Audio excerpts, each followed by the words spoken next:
Hello, I'm Hillary Richardson. I'm the coordinator of undergraduate research at Fayette Memorial Library, and this is a recording of an MLA workshop.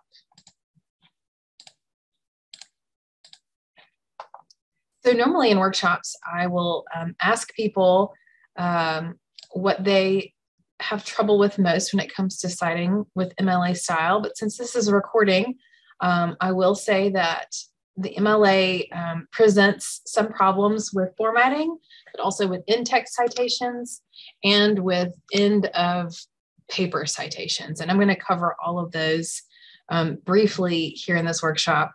I have a PC and I have Microsoft Word, but MLA, there are tips and tricks for using it in Google Sheets versus Word, and a Mac versus a PC. But just be aware that this workshop is recorded on a PC using Microsoft Word.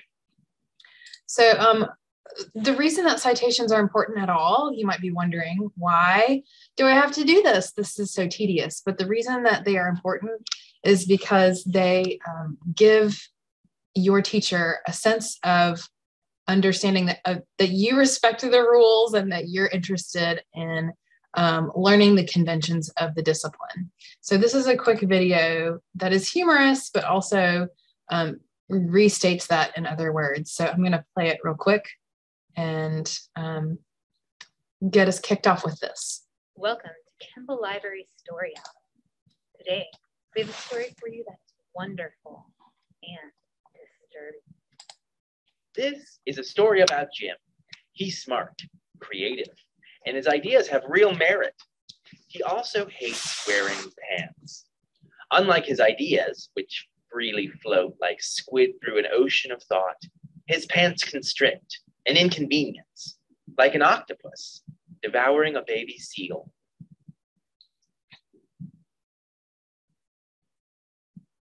Anyway, Jim discovered a solution. He stopped wearing pants. After a few weeks of glorious pantslessness, something frustrating started to happen.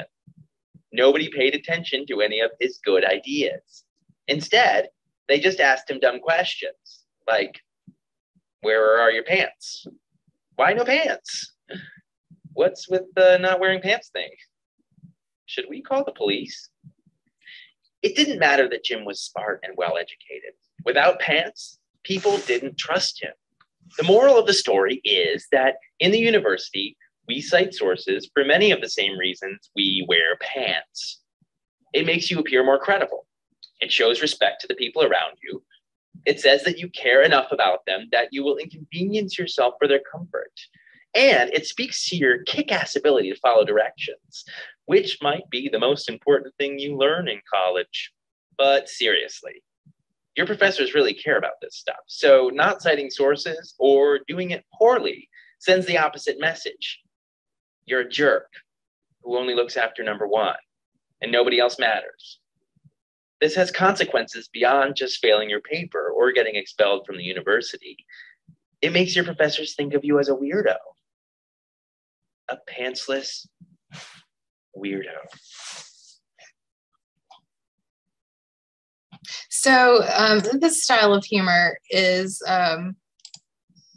unique, but it does give a good message that we are here to talk about, to talk about citations as a way of using the conventions of a discipline, because you're learning how to do that in every class that you're in. So one thing that's not mentioned in the video, though, is citations also keep us from accidentally plagiarizing. Most plagiarizing is not this copy and paste thing that you see here in this picture. Most types of plagiarism come from accidental, and that should be an MLA, accidental citations gone wrong. So when you're using the work of another author, whether that's one word or 100 words, you want to cite them.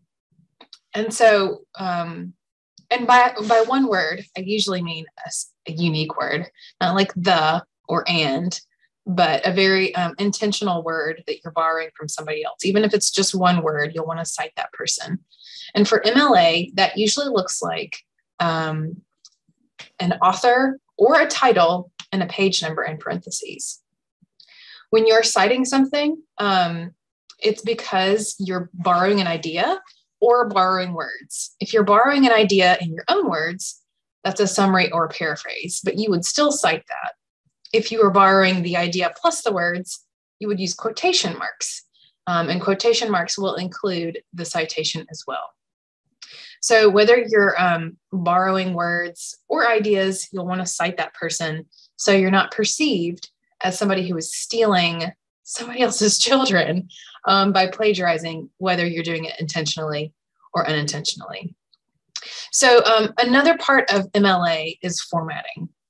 In MLA, usually you can do this very quickly from the very beginning of a paper. You can,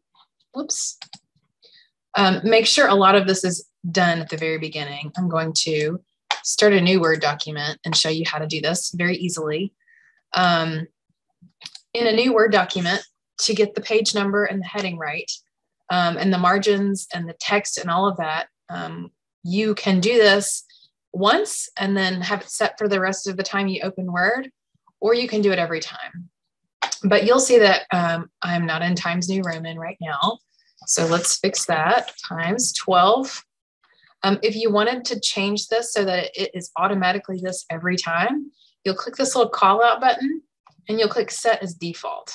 I'm not going to do it for all the documents because that's not how I like to keep my normal, that's not how I like to do things, but that is how you will do this if you would like to change it for everything.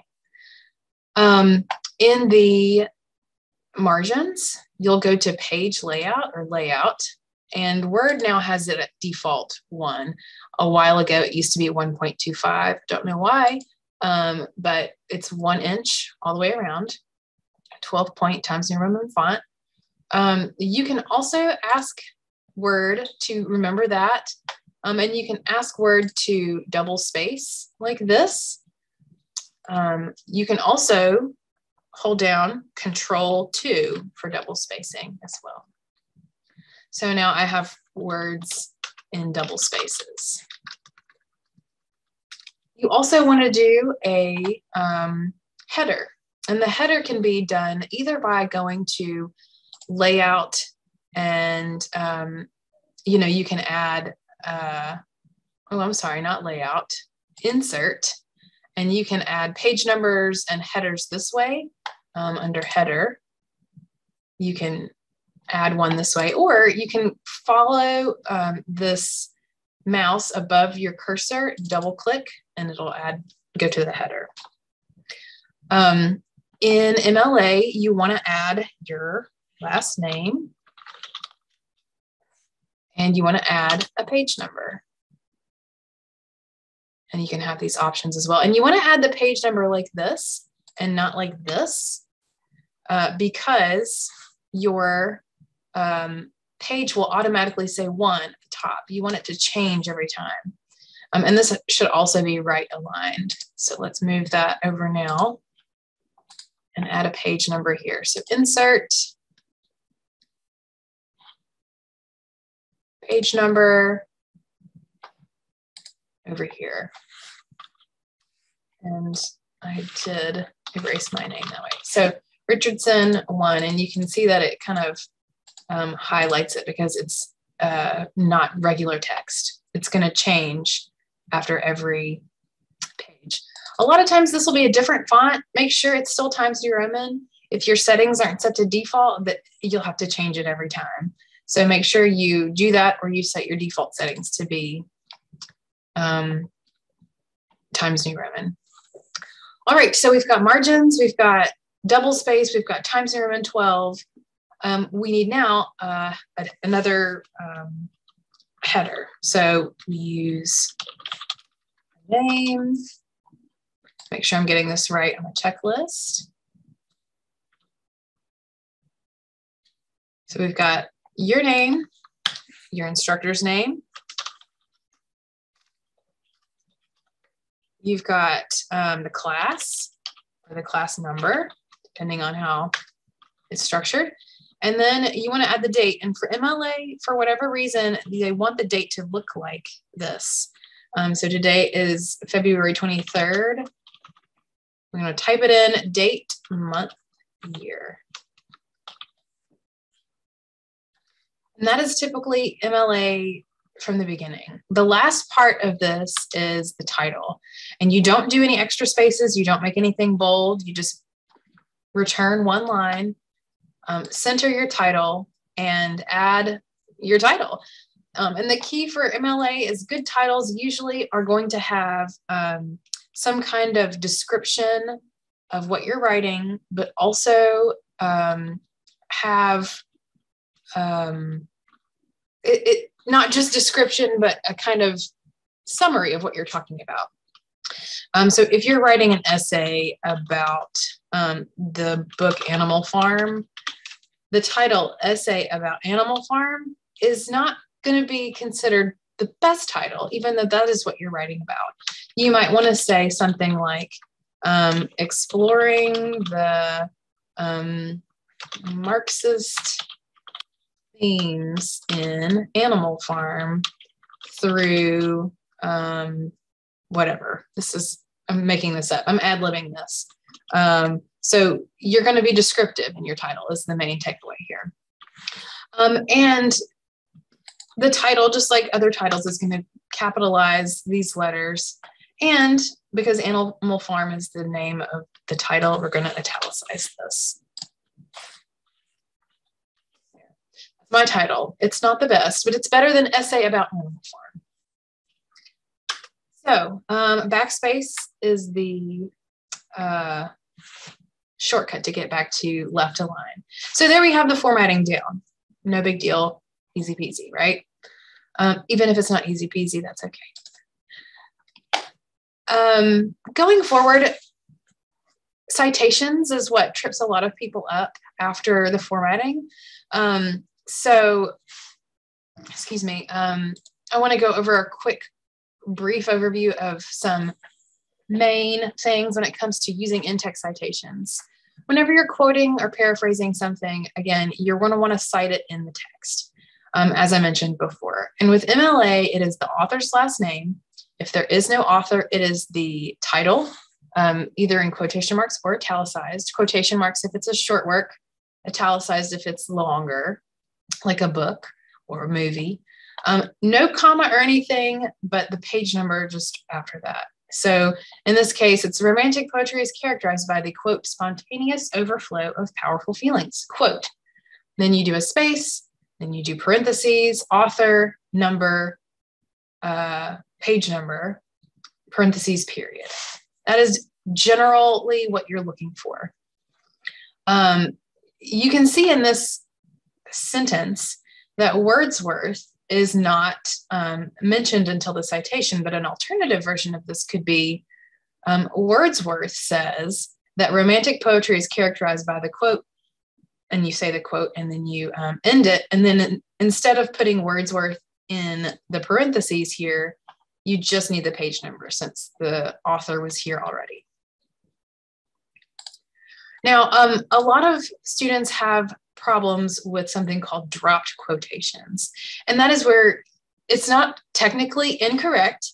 You have cited the source, you have used quotation marks because you are borrowing from somebody else, and you've done all of the citations correctly, but you're missing something called a signal phrase. And a signal phrase in MLA is just an introduction that you're basically saying, I'm about to quote somebody. You can say something like the authors argue. You could even use the authors in the signal phrase. Smith, Yang, and Moore argue. You could use the signal phrase to set up their credibility. You could say Smith, Yang, and Moore in a study done in 2012 argue that. The signal phrase is a way to strengthen your voice as an author, but also to provide context for what you're about to quote. So keep in mind that signal phrases are usually part of MLA citations in the text. The rules for in-text citations are all going to be in the MLA handbook. This is the 8th edition, but we have the 9th edition on the shelf. The handbook has this nice example of all sorts of different kinds of in-text citations that you might have. So while these are just a few examples, all of the examples that you might need can be in the handbook, and they're easy enough to look up through the index or the table of contents. But a couple of other common ones in MLA include when you're citing a poem, again, the author's name is here. You're going to use the page number. Where you would use the page number, you're going to use the line number instead. And you're going to divide up the lines with this space/space to indicate the line breaks for poetry. So citing a poem looks different because of the way a poem is written. It's not usually more than one page anyway. So these are line numbers. If you're quoting somebody who's quoting somebody else, you may quote that person. Best practices would be to go back to the original source, but quoting somebody who's quoted somebody else looks like this. Samuel Johnson admitted that Edmund Burke was an extraordinary man. So we're really quoting somebody who's quoting somebody else. And the original, the Boswell is who we're quoting, even though we are using Samuel Johnson's words, if that makes sense. So quoted in is QTD period in and the author. And because this is a 2-volume source, we have 2 : and this is the page. So volume 2, page 450.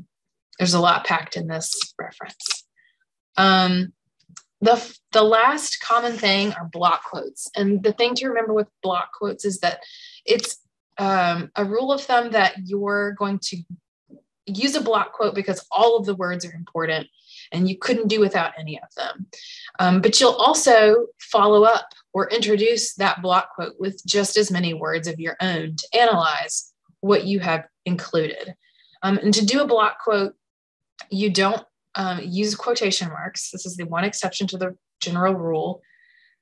You write a colon and then you indent 1 inch. After the period, you put the page number or the line number in parentheses. There's an example of this in our LibGuide for MLA Style, which I will show you. A sample paper here is linked. So if you want any help looking at some of these examples, you can click on this link. And actually, why don't I just show you right now?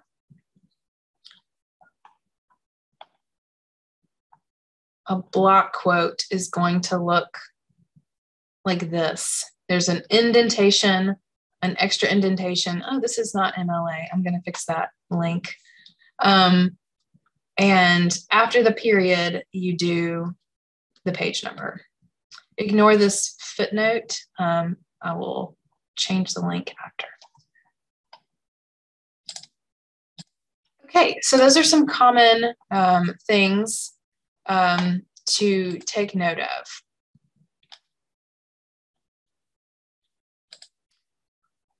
Once you've written your paper and you have all of your in-text citations, you have to follow them up with works cited. The in-text citation will refer to the works cited page. That's why you have the author, so we can go look at the reference page or the works cited page and see what the full citation of that is, so that you can find that source on your own. That is the hope, right? So in your paper, when you have written a paper, let's just pretend this is my paper. Here are some citations that I'm summarizing.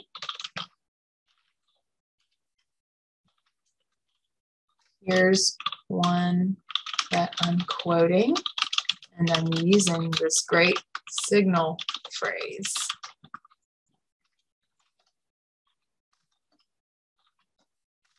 All right, so this is my paper. It's great.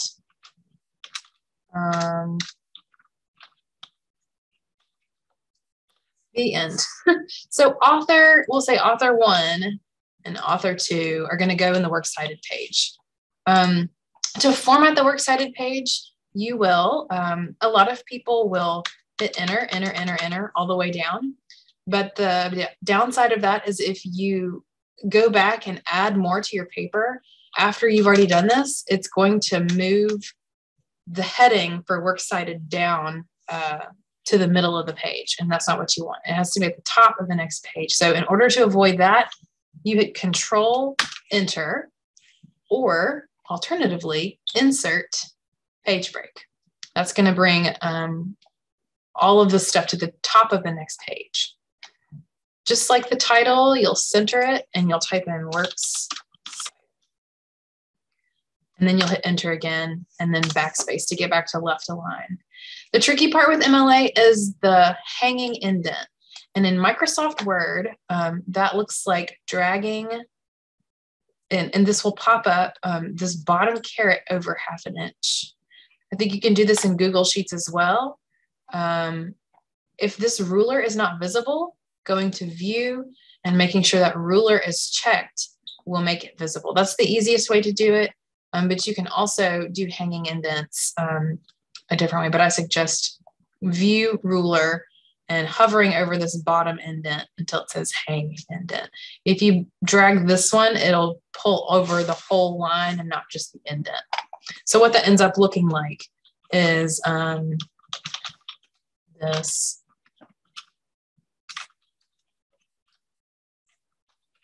This is a really great citation. I'm going to put in a bunch of fake words here so that you can see what a hanging indent looks like if you don't already know.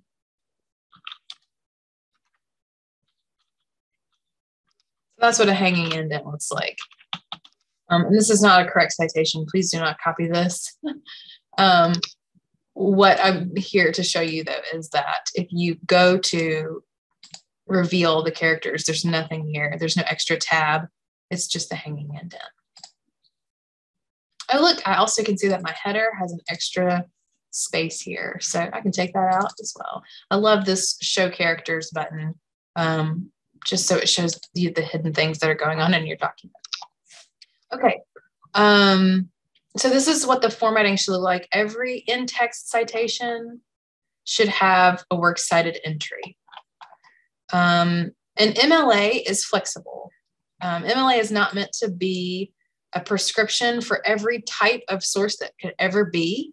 The way that MLA works is you have to think about how your work is contained. I don't know if you can see this, but it will ask you to think about the containers. There's container 1 and container 2.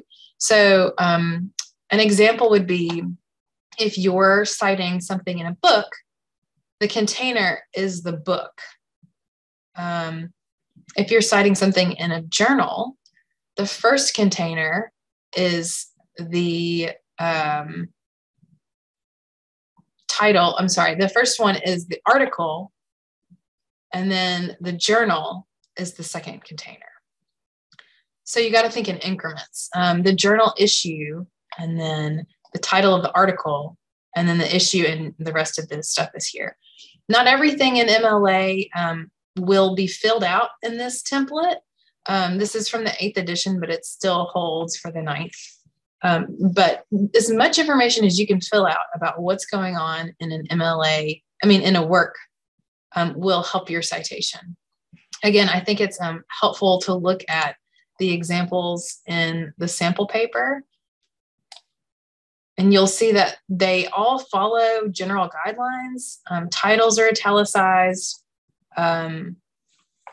There are URLs when applicable, and so forth and so on. And there is another thing to point out. If you are using the W's library databases and you find a work that you're citing there, I'm just going to do my generic pancakes search. Then the source will have an MLA citation within it. So here's an academic journal about pancake coils. And if I go to cite, the works cited entry will be here in MLA 9th edition, as more or less as it should appear in your paper. There are a couple of things to note here. These citations are not always 100% accurate. So be sure if you're citing something It will have the right page numbers, that not everything will be capitalized. Some of these things are capitalized, but it looks like these are supposed to be capitalized. And just double check, really just use your own brain. Finally, sometimes if you were in a database like MLA International Bibliography, that is an EBSCOhost database, it will say EBSCOhost, but your teacher is probably going to want you to say MLA International Bibliography. EBSCOhost is not really a database, it is the aggregator. So when you're using MLA, make sure if it is this discovery search, that's okay. But if it's like a specific database, use that name here. Finally, I don't think MLA is going to make you use this URL. They've taken it out in the 9th edition. But this URL will not work if it doesn't have what's called a proxy login. And that just means if somebody outside of the W or MSMS tries to log into this with the link, it's not going to work for them because you have to have, this goes to the W's access of this article. So I won't go over all of the types of citations here because the handbook has them in there, and because they're not all going to be the same, you'll have different examples for each one. But these are examples. You have the citation helper, and you can also just ask anybody at the library.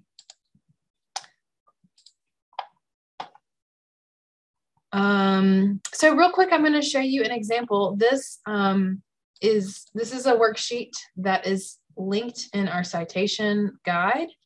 But just to give you a sense of what belongs in an MLA citation and what doesn't, I'm going to give you this exercise. So push pause right here and read over this original source real quick. Okay, hopefully you have had a chance to read this.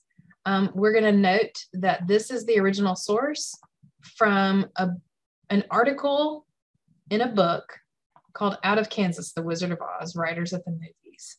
So the article is Out of Kansas. The book is Writers at the Movies, edited by Jim Shepard. This is an old citation, so we don't say print anymore, but the concepts still stand. So our first example, what we're going to do in this handout is to go through numbers 1 through 5 and see if they are okay, if they are cited correctly, or if they're not. And if they're not, they're going to be plagiarized accidentally. So what we're going to do is say, number 1, the sheer number of occasions on which people cry in The Wizard of Oz is astounding.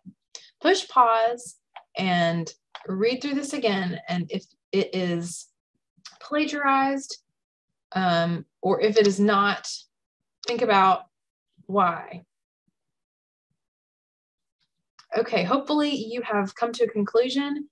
This is in fact plagiarized because they are using direct words from the original source without citing them. So to fix this, we would say the sheer, the quote, and the sheer number of occasions on which people cry is right here. So you'll say, quote, the quote, sheer number of occasions on which people cry, quote, in The Wizard of Oz is astounding. And then you'll say parentheses, Rushdie, page 223. So that's how we fix that. Let's go to the second one. Number 2, Rushdie notes that so many characters cry in The Wizard of Oz that it's surprising the Wicked Witch did not get wet and melt away earlier in the film. Push pause again in this recording and read and see if you think this is plagiarized or if this is okay.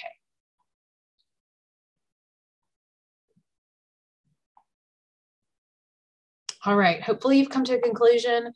We can see that Rushdie, the author, is noted here. The page numbers are here. And it looks like they've paraphrased this. So many characters cry that it's surprising the Wicked Witch did not get wet and melt away early in the film. So this is okay. This is a correct version of paraphrasing and using a citation in text. Number 3 is Rushdie points out the number of characters who weep in The Wizard of Oz. Colon, Dorothy cries tears of frustration before being allowed to enter into the wizard's palace. The guard at the palace becomes sodden with tears. The cowardly lion cries when Dorothy hits him on the nose. The 10 men nearly rest up again from crying, and Dorothy cries again when captured by the witch. All right, push pause, read over this again, and come to your conclusion. Okay, this is a tricky one because we have Rushdie here. We've got the page numbers here, and it looks like they're using some of their own words. The trick, though, the reason that this is plagiarized technically is that the type of paraphrasing here is not adequate enough. And I'm going to make this a little bit smaller so we can zoom in. But it says, let's see, cowardly lion who bawls when Dorothy bops him on the nose. So they've changed the word bops to hits. Dorothy cries. And then it says Dorothy cries tears of frustration. Tears of frustration is here. The guard at the palace becomes sodden with tears, and sodden with tears is in here as well. So we are using direct quotes, but not using quotation marks. So what this would need to be fixed is find all these phrases, tears of frustration, sodden with tears. We could just go ahead and say bops him on the nose and use quotation marks, and then nearly rests up again from crying. And that would fix that. Okay, let's do number 4. Pointing out how many times characters cry in The Wizard of Oz, Rushdie observes that, quote, if the hydrophobic witch could only have been closer at hand on one of these occasions, the movie might have been much shorter. Push pause and come to your conclusion.